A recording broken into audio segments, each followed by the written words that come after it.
for a mile with my DroneSlingers FPV racing course setup, along with the pilot station, the screens for the rest of the party to be able to enjoy, and the drones.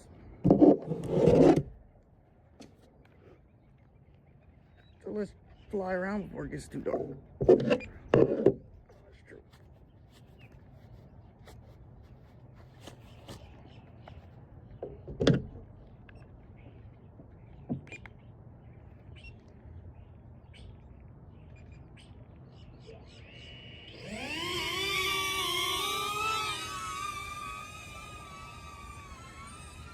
I'm able to limit the drone speed to whatever I want, between as low as 1 mile an hour, 5.6 miles an hour, as I'm cruising right now, all the way up to 17. I can also limit the distance and the height. The distance I can limit all the way down to 33 feet away from the controller, which is the headset, and infinite as a maximum.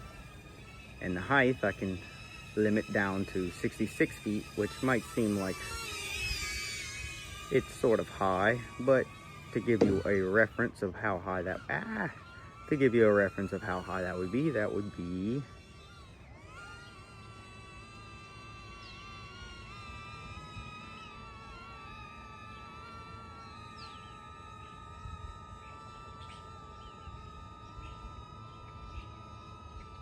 here, about here. And you see how long it took me to actually get to that?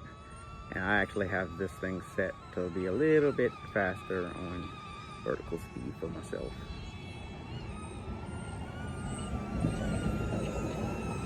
Hello, puppies.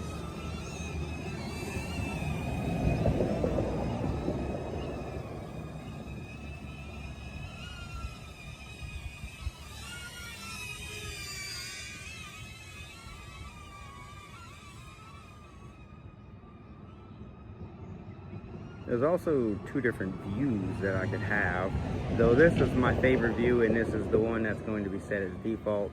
If for some reason someone doesn't like this one, it feels like they would rather have a larger field of view, a larger screen view, it is possible. Though it's not as easy because it does cut off a large portion, as you can see, of your field of view. Right now, this is what I can see in this aspect ratio, and then if you notice when I change to this, I don't get a whole bunch extra on the sides, but I get a lot more up and down. I mean, it is a pretty dramatic zoom that happens, but I'll fly around in this aspect ratio just so that way everybody can see. I'm also going to go ahead and switch this to 1080p 60 so that way I have a faster frame rate, which definitely helps. All right.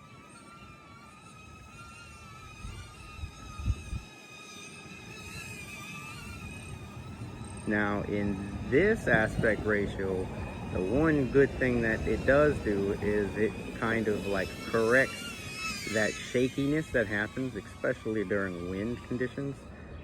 Now, windy conditions, it won't necessarily make or break the service, but it could sure make the view a bit shaky. It just depends on, I guess, if you're capable of actually dealing with motion sickness, or you have a lot of motion sickness problems. It might affect you. I'm not quite sure. I don't personally have that problem, but it's something that I've been aware of.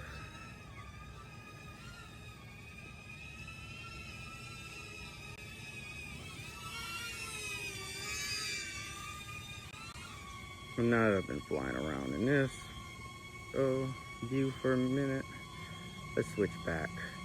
And now you can see a little bit more of what I'm talking about as far as the shakiness.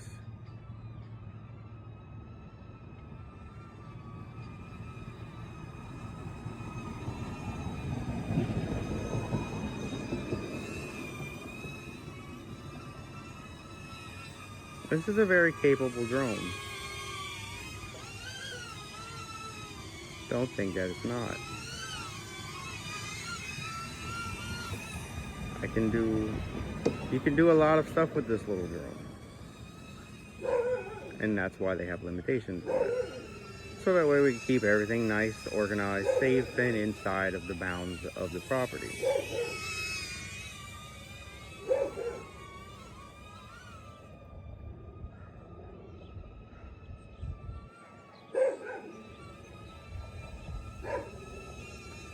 It is starting to get pretty cold out here, so I'm thinking I might just go ahead and end it. Oh, it's been on that screen, really? It's been having that the whole time? I didn't even know. I can't see. Well, that sucks. Okay, well, I'm gonna just keep going with this. So that way everybody can, I guess I can have at least a better part of the live stream with it out, without it being completely engulfed of the screen. Huh. That sucks. Oh well. It's all a learning experience.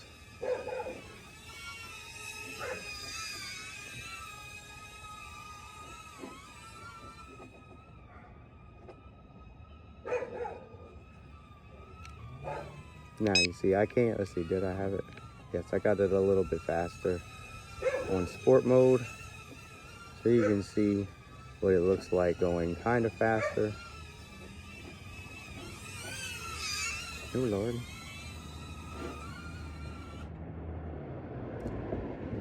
And that's what happens if you hit something.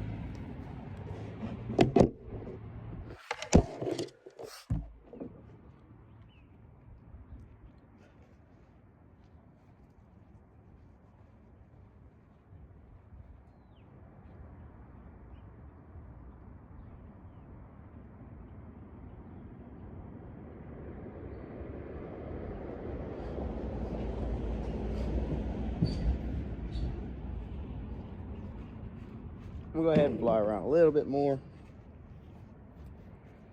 And then go ahead and end it there, because it's almost out of battery anyway. And my hand is freezing cold. Now when we start, let me make sure this thing don't pop up again.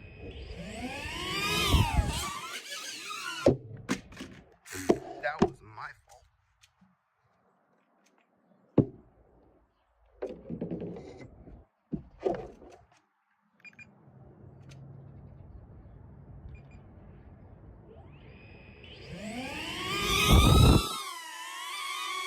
No.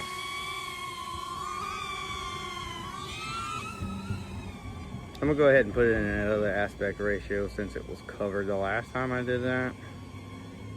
So that way y'all can see what I was talking about by a different view.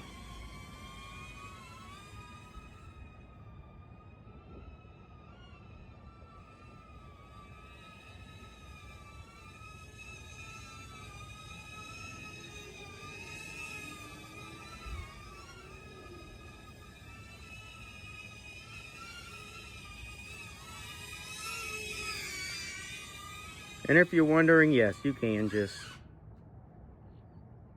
hit something dead on.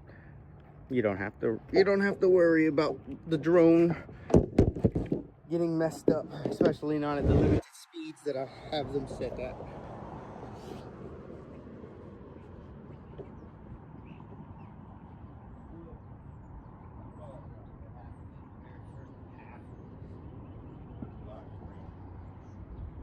Covered with insufficient storage message, but that's what happens sometimes. So, I hope y'all enjoyed, and See y'all next time.